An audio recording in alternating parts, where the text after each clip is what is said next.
Hi there again, listeners, and thank you so much for listening to this audio, if you do. It's been 2 months, and I would like to say sorry for the wait. I had a lot of things going on, such as college and reapplying for courses and doing other things. But anyways, welcome back to another video, and yeah, trigger warning.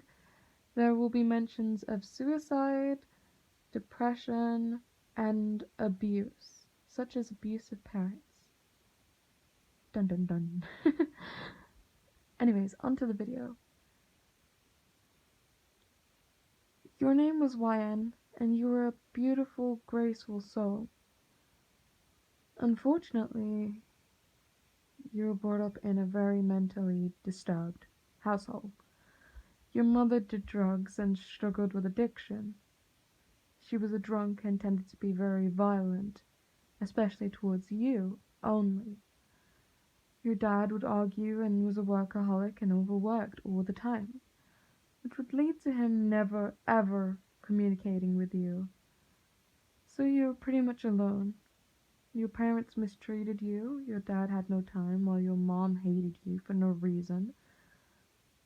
And you were always in an argument with them. Things weren't going well and you didn't know how to fix it. Things led to, well, self-harm and depression. And you were old enough to get medication and help yourself, but you didn't want medication. Seeing what meds and drugs did to your mother, it pretty much scarred you. You tried to get some therapy and help, but it only helped for so long. The feeling of loneliness and isolation really did consume you over the years, eventually leaving you as an emotionless doll to sit in your room 24/7, staring at 4 blank walls with a small mattress on the floor, seeing as your parents didn't care enough to buy you a bed. You barely had anything in your room, just a mirror, shattered mirror to be specific. You glued all the pieces together, creating a mirror just for yourself. But why would you even want to look at yourself? All the insults you've had over the years swallowed you whole, swallowed your mind as well. Disgusting, nasty, mistake, regret, failure.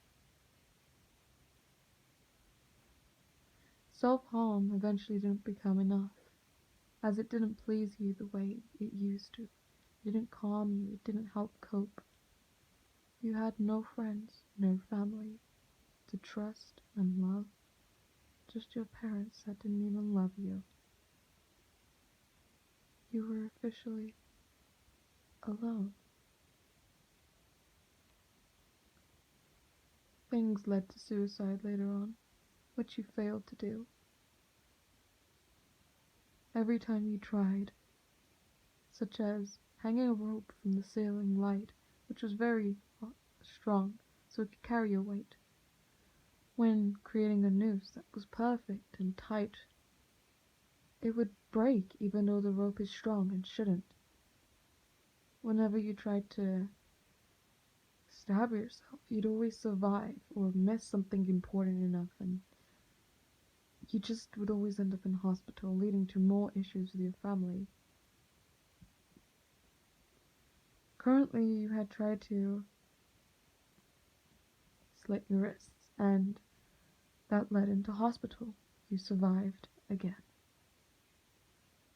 You always wondered why you failed at this. The one thing you needed was freedom, and you couldn't even get that. Present time. Ah, you're awake. Thank goodness, we had to stitch your hands. How are you? I survived. Yes, of course you did. You did a number on yourself, didn't you? From all these marks, I can see this isn't the first time. No. Well, we've called your parents in. They're outside and they look very worried. I'll give you some time. Wait, doctor! Yeah? Oh, never mind. The doctor left. Your parents came in. Well, well, well. If it isn't the little mistake. You're trying to ruin our reputation. What reputation, Mother? How should I even call you that? Don't disrespect me, young lady. You're trying to make your parents look bad, aren't you? Go on, Max. Tell her. Father? Why did you do it? Why did you do it? What foolish mess was going on in that mind of yours? I may not pay attention to you here and there, but you really are an idiotic child. Father, I remember when I thought you'd at least be nice to me. Don't be foolish. If I didn't choose to have a child, if I didn't make that mistake, I wouldn't be in this financial crisis right now. Your mother, she's tired of working 24/7. How would you know that, Father? She is getting drunk, doing drugs in the kitchen while you're upstairs working. You don't understand. Silence! You screaming like a mad woman is gonna get us in trouble. Now do us a favor, little missy. Next time you try kill yourself, don't fail. The parents walked away, leaving you in the room to cry. You were officially alone. Officially now. Your parents had disowned you, but now your father, unlike your mother, your father had disowned you. Of course he had said very bad insults before, but he was just stressed. You barely spent time with him and don't remember the last time you had fun with him. And when he finally gets to talk to you, he tells you to not fail at killing yourself. And so you decided to proceed. You got out of bed, and you saw a dish full of plates, and a needle, and several different things on the side. You were still in the surgery room, and you were going to get transferred to a normal room. You were very high off drugs still due to being woken up after the anesthetics. You grabbed the blade and you stabbed yourself in the chest. You screamed in agonizing pain, crying, your vision blacking out, everything black consuming the room and every single bit of your sight. And eventually, silence. No more sirens in the hospital, no more screaming or crying from your parents, no more people walking around, no doctors, no beeping from heart monitors in different rooms, just silence and darkness, nothing, until you feel something. Hey there. Huh? I know you can't see me. I need you to walk into the light for me. Follow my voice. I know you can't see, can't feel, but follow my voice. Okay? Come this way, okay? Come on. Almost there. You're so close to the light. Once you reach this light, you'll be free of all suffering, okay? Little one. You'll feel a lot better. But right as you were going to touch this ball of light that you were so close to, a hole in the ground or whatever void you were in opened up, and you fell for it. No! Little one! It's the last thing you heard from that voice before you woke up in the hospital bed again. You had bandages all over your chest. You were back in the hospital room. The loud beeping of sirens in the background, from the alarms going off in several different emergency rooms, and doctors speaking around you, but your vision was so blurry. The light was so bright in your eyes. It was not the same as the light you were going to touch when you were in that black void. This one was painful to your eyes.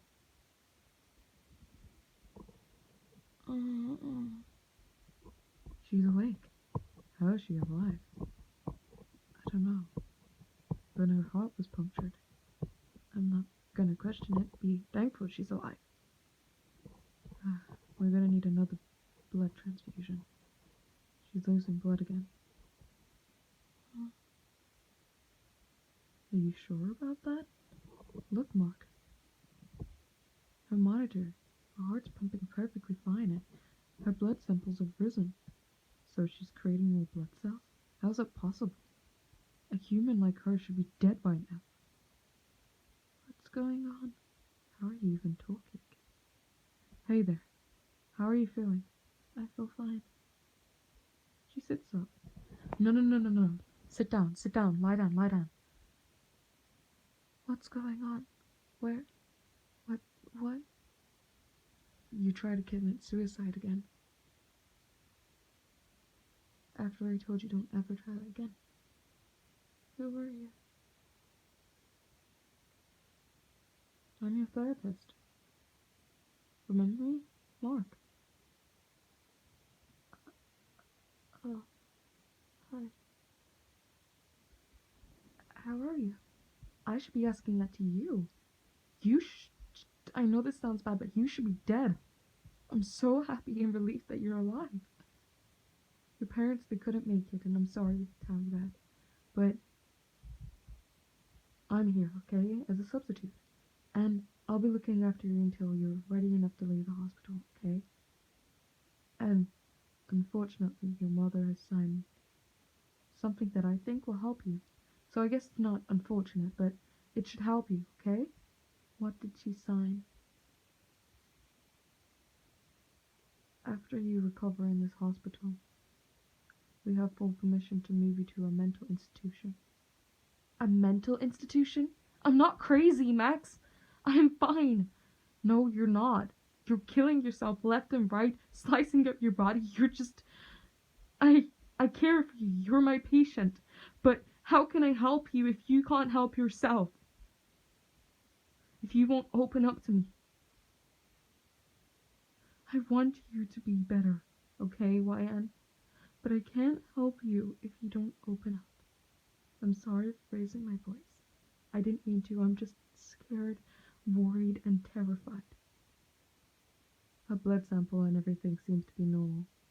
But she's gonna stay in hospital for at least a week or two, just so we can keep a good eye on her. We've removed every sharp object and anything possible to damage her in this room. Thank you, sir. No problem. I'm gonna go check my other patients now. Thanks, doctor.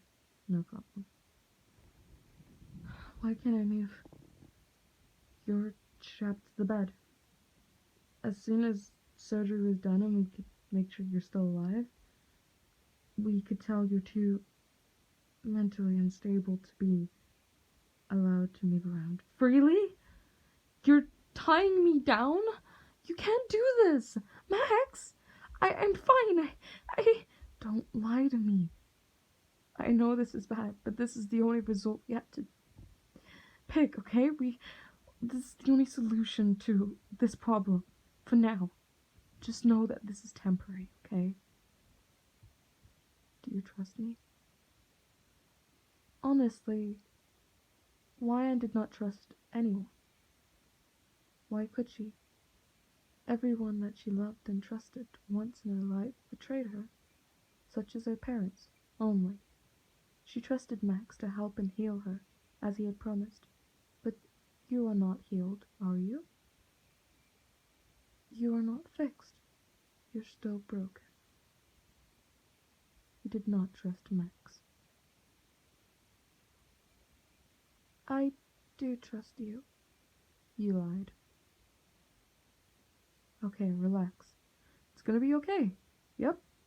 Okay, do you want some water? Mm-hmm. So, during the 2 weeks, Max took care of you, and eventually you were fine enough to pack up and leave. Not like you had anything to pack with you, anyways. And went and got checked into a mental institution room. They found it was more better if you would stay alone than have a roommate, because everyone seems to be a little bit ticky in the house of, well, mental institution. You okay? Yeah, Max, I'm fine. I don't want to take these pills they're giving us. It's to help you feel better. Remember what I told you, okay, Wayne? In order to help me, I've got to let you help me too. Instead of pushing you away. That's a good girl. I knew you'd remember. It's not like I have a choice. Nothing. Alrighty. I'm gonna leave you alone now. Do you need anything?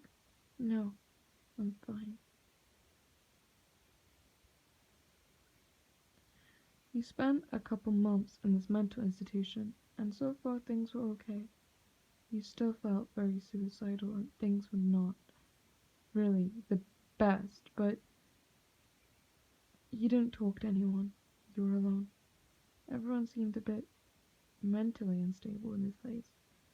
At least people could relate to your problems. You didn't talk one bit, you just kept to yourself. But it was good because you were away from your parents, and that's what made these months more bearable. Maybe you were gonna get better, but you still wanted out in this life. If there was a chance of another life, you'd take it. And so you seized the moment. When you got the chance, you broke a window. Normally, every window in the mental institution is plastic or bulletproof, so there's no way of breaking them. But you managed to get access to a window that was glass, and you stabbed yourself at least 5 times before fainting. Blood everywhere, and you were in a room that no one knew. So you had no help. Everything was so painful, and you felt the sweet relief of darkness overcoming you again.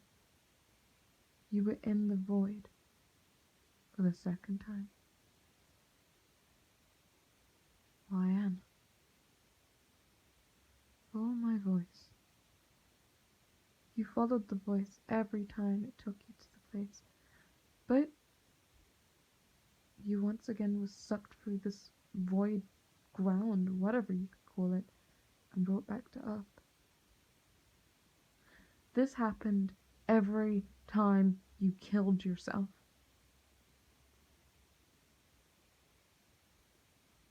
You were not convinced you couldn't die. Max! Yeah? What's up? How are you feeling? How's your chest? You really keep doing a number on yourself. How is it you keep accessing these things? I need to be released from these straps. We have no choice but to strap you up like a mental patient. You keep acting like one. We want to save you. But how can we save you if you don't want to save yourself? Because I want to die, Max. I'm sick of this. Come on. It's okay. Swipe these tears away. I love you. And so does every single person that works in this building. We all care for you, and we're going to save you. If it's the last thing I do on this earth, you are my patient. I will fix this. promise. And I'm going to keep my promise that I made to you before I even knew you. Okay? Okay. But do I have to stay in this weird white room? Well, the white room's full of all these cushions. So if you try slamming your head against the wall or act all crazy, which I'm not saying you're crazy, I'm just saying as an excuse or example, right? Then the cushions will cushion you, so you won't hurt your head. If you fall over and you hurt yourself, well, that's low chance of that, but if you fall over, cushions. But it's kind of scary. Don't worry. You'll only be put in this room for 2 days and then moved into another room that looks similar to this room but has more objects in it, so you won't be bored. How can I even use the objects if I'm strapped down like a crazy person, Max? Ryan, trust me, okay? This is for the best. Okay. It was one cold night and you were stuck in the corner. Head and knees. Tired. Your arms were always strapped to your chest. You couldn't move. The light that you had in your room, the one light source, it started to flicker like crazy. And then it dimmed. You were kind of scared. Until you heard a familiar voice. Ryan. You turned up, only to see a cloaked figure in the corner. The darkest corner in your room, as the light made the corner look very shadowed. Who are you? Max? No. Hi. How are you? What do you expect? Who are you? And what do you want from me?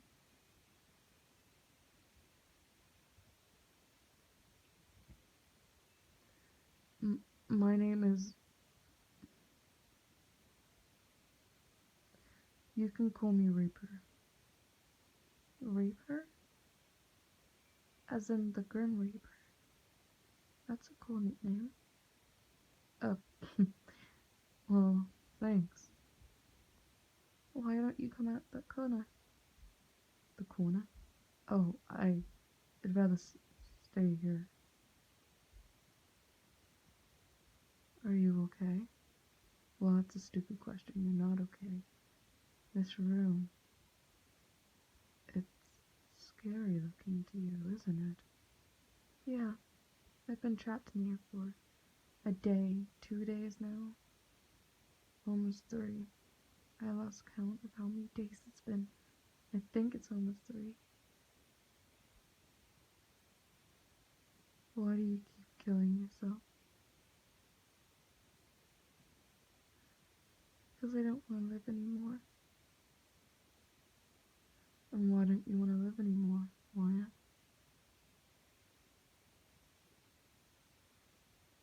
Rape already knew why you didn't want to live.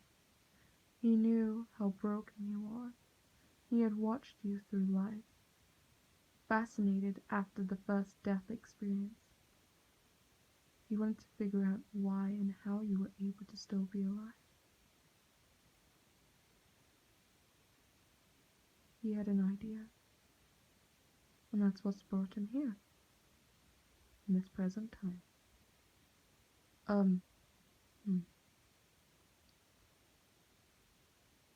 Okay. If I come out this corner and go to you, will you promise not to scream? I promise. Why? Are you some weird looking guy?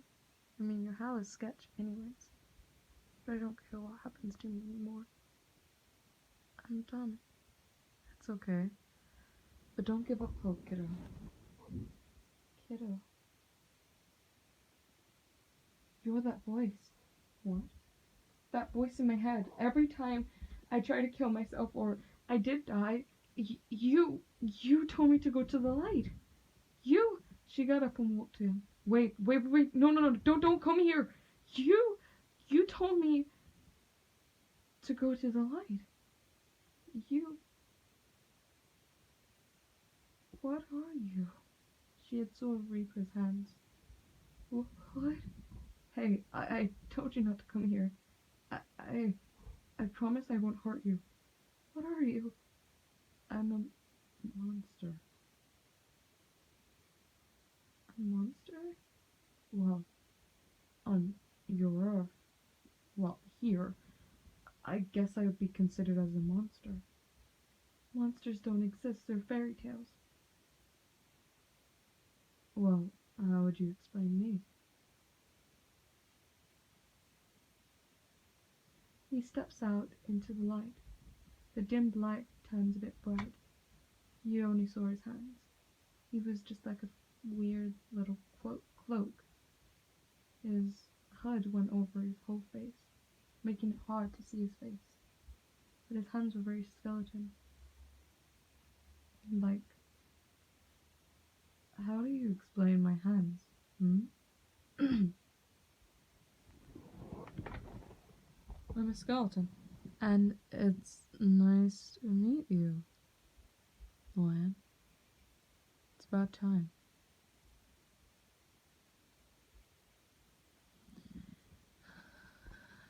Are you gonna hurt me? If so, Reaper, can you hurry up and do so? I'm not gonna hurt you.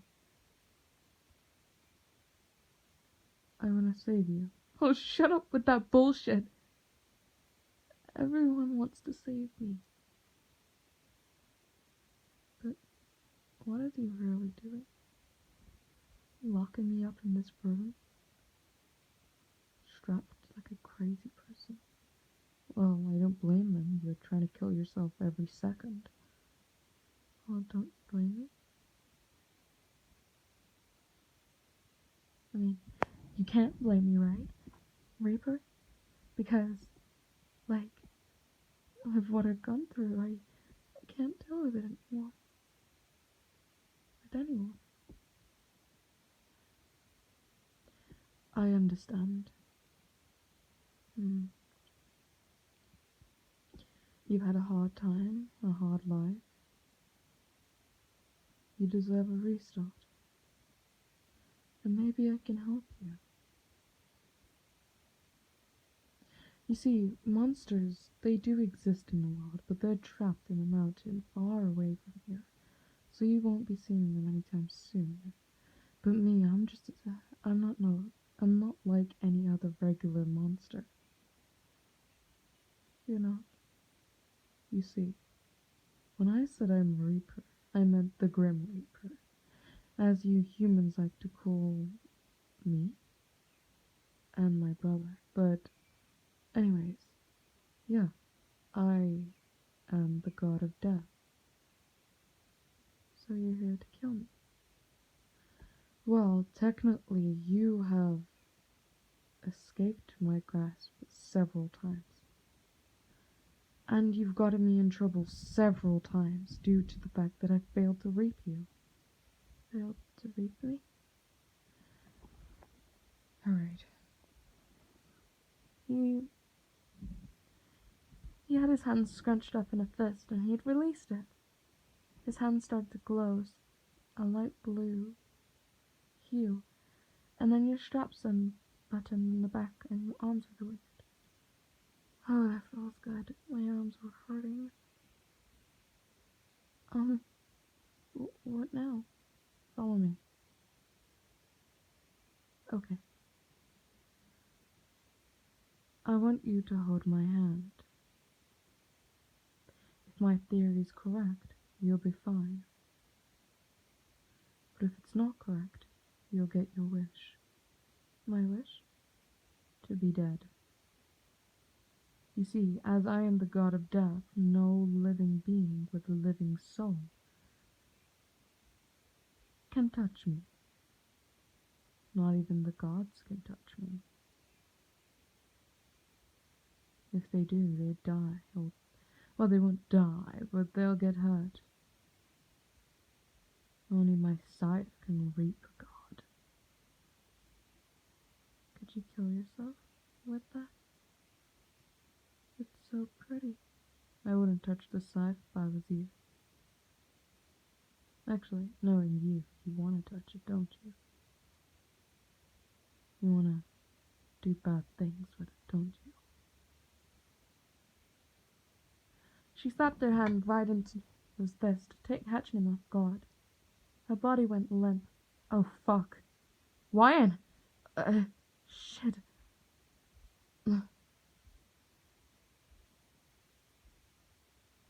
He heard a voice and turned around. Reap went for a portal. He was in the afterlife, the black void, where he searches for lost souls and leads them into the afterlife. And he once again found you wondering, who I am. Reaper, is that you? Yes. Am I dead again? Yes. Is this the afterlife? No. This is... I guess it's more of a waiting room. It's a lost place for lost spirits. My job's to lead them there, to their death, and then they can finally rest. But your soul, follow me, follow my voice. Do what we always do every time you die. Come on. Once he led you near the light. As a normal soul would touch the light, their soul would light up, and they'd be judged whether they need to go up or down, or where they need to go. Some pure souls are so pure that they get the option to restart and have a new life. Some pure souls go straight to heaven, and some sinned, nasty souls go down to hell. Reaper was hoping to give this pure soul, this little angel, a chance of restarting and living a better life. But he couldn't even get her to reach the ball of light without her getting sucked back into earth. It was like she was on a repeat of life and death, giving him the idea that, who I am. Yes? Touch the light, and this will clarify my suspicions. Please work. Whoa! Back in earth.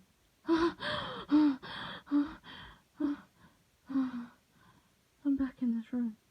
No one saw me. Maybe I have gone mad. I keep thinking I'm dying. I thought I saw the Grim Reaper. I have really gone insane.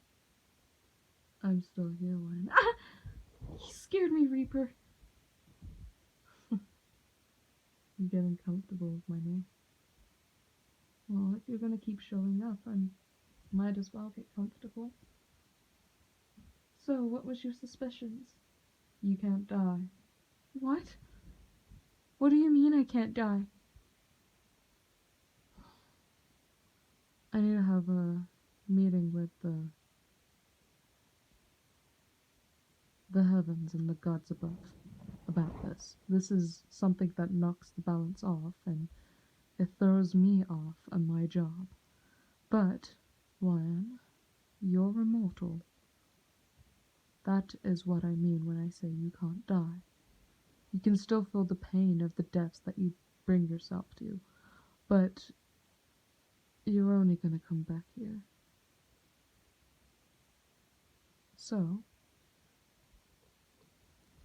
I offer you a choice. Go on. Come with me, and I might have a chance. I'll figure out a place where you can stay, away from this wretched place. It might make you feel a lot better. Give me a chance to fix you. You won't fix me, Reaper. But every time you die, you throw me off on my work. I have to keep leading you to the ball of light when I forget about the other souls. So I'm selfish. Kinda. But in a way, you need help. And that is also my job, as guidance.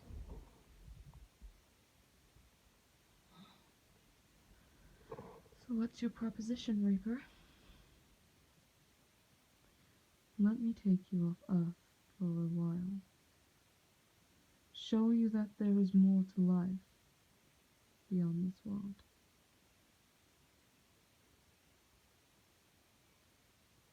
If I can give you a meaning to life and give you a chance to live, and see there's more than just pain and sorrow, maybe then you can live at peace. And if you fail?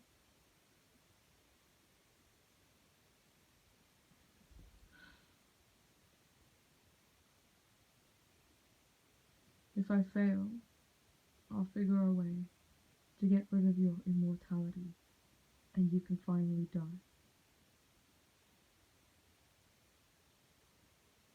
But what if I find a meaning to life and I still don't want to live for ever and ever? Well,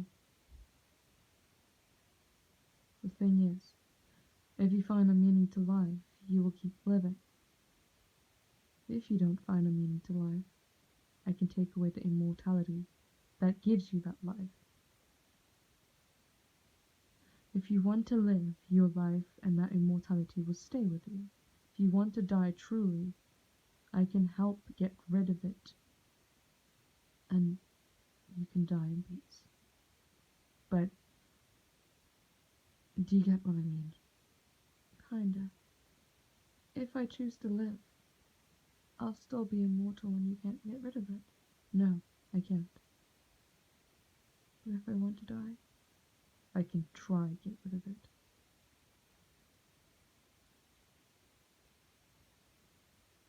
So, child, deal or no deal? I mean, of course, you can still stay living in this mad asylum, what your lovely therapist left you. But that's all up to you.